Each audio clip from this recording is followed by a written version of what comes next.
Luke 21. As he looked up, Jesus saw the rich putting their gifts into the temple treasury. He also saw a poor widow put in 2 very small copper coins. "I tell you the truth," he said. "this poor widow has put in more than all the others. All these people gave their gifts out of their wealth, but she, out of her poverty, put in all she had to live on." Some of his disciples were remarking about how the temple was adorned with beautiful stones and with gifts dedicated to God. But Jesus said, "As for what you see here, the time will come when not one stone will be left on another. Every one of them will be thrown down." "Teacher," they asked, "when will these things happen? And what will be the sign that they are about to take place?" He replied, "Watch out that you are not deceived. For many will come in my name, claiming, 'I am he, and the time is near.' Do not follow them. When you hear of wars and revolutions, do not be frightened. These things must happen first, but the end will not come right away." Then he said to them, "Nation will rise against nation, and kingdom against kingdom. There will be great earthquakes, famines, and pestilences in various places, and fearful events and great signs from heaven. But before all this, they will lay hands on you and persecute you. They will deliver you to synagogues and prisons, and you will be brought before kings and governors, and all on account of my name. This will result in your being witnesses to them. But make up your mind not to worry beforehand how you will defend yourselves. For I will give you words and wisdom that none of your adversaries will be able to resist or contradict. You will be betrayed even by parents, brothers, relatives, and friends, and they will put some of you to death. All men will hate you because of me. But not a hair of your head will perish. By standing firm, you will gain life. When you see Jerusalem being surrounded by armies, you will know that its desolation is near.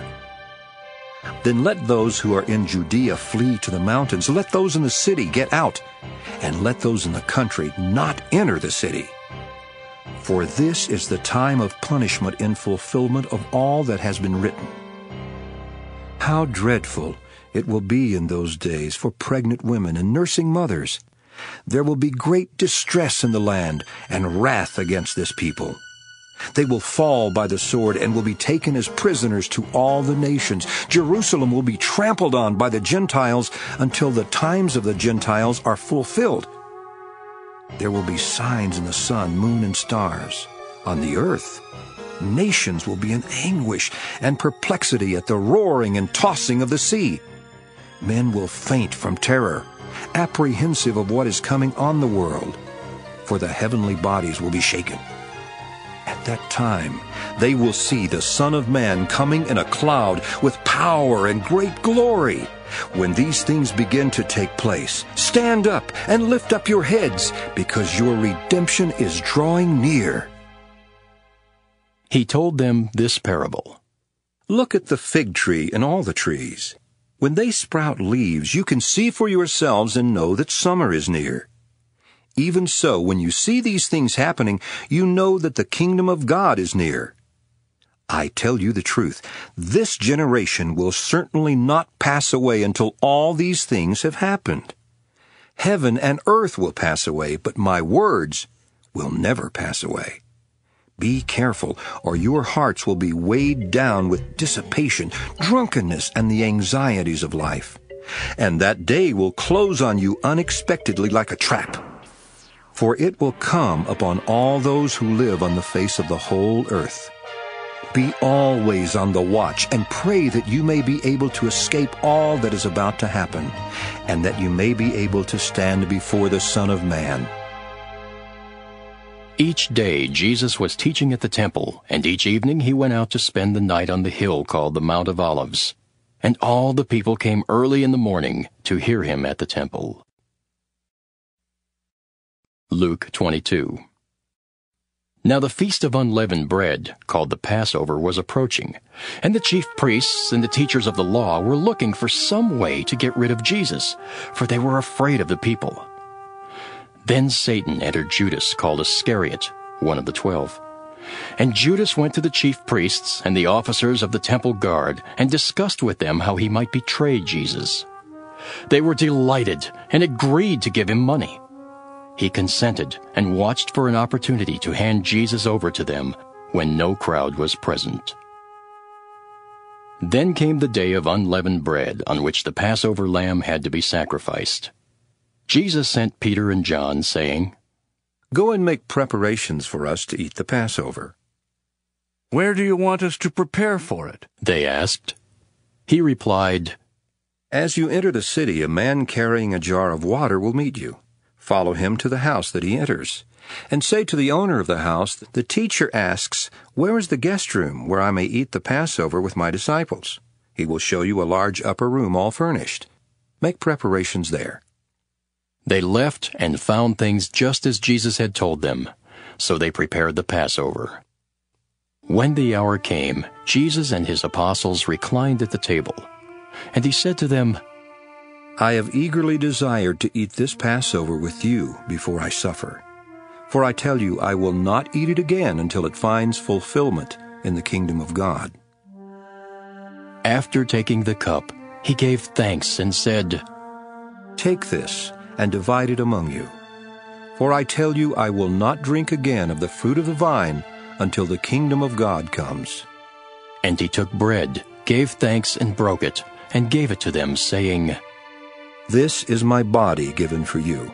Do this in remembrance of me." In the same way, after the supper he took the cup, saying, "This cup is the new covenant in my blood, which is poured out for you. But the hand of him who is going to betray me is with mine on the table.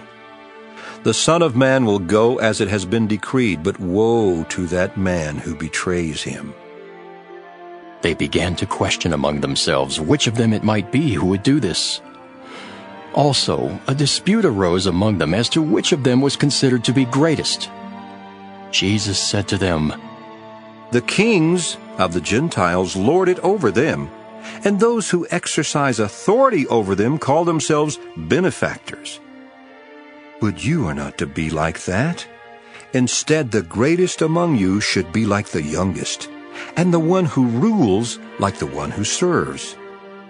For who is greater, the one who is at the table or the one who serves? Is it not the one who is at the table? But I am among you as one who serves. You are those who have stood by me in my trials, and I confer on you a kingdom, just as my Father conferred one on me, so that you may eat and drink at my table in my kingdom, and sit on thrones judging the 12 tribes of Israel. Simon, Simon, Satan has asked to sift you as wheat. But I have prayed for you, Simon, that your faith may not fail. And when you have turned back, strengthen your brothers." But he replied, "Lord, I am ready to go with you to prison and to death." Jesus answered, "I tell you, Peter, before the rooster crows today, you will deny 3 times that you know me."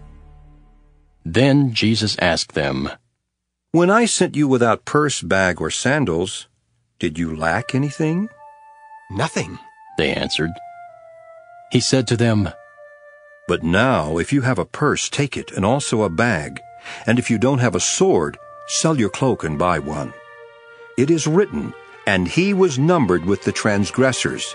And I tell you that this must be fulfilled in me. Yes, what is written about me is reaching its fulfillment." The disciples said, "See, Lord, here are 2 swords."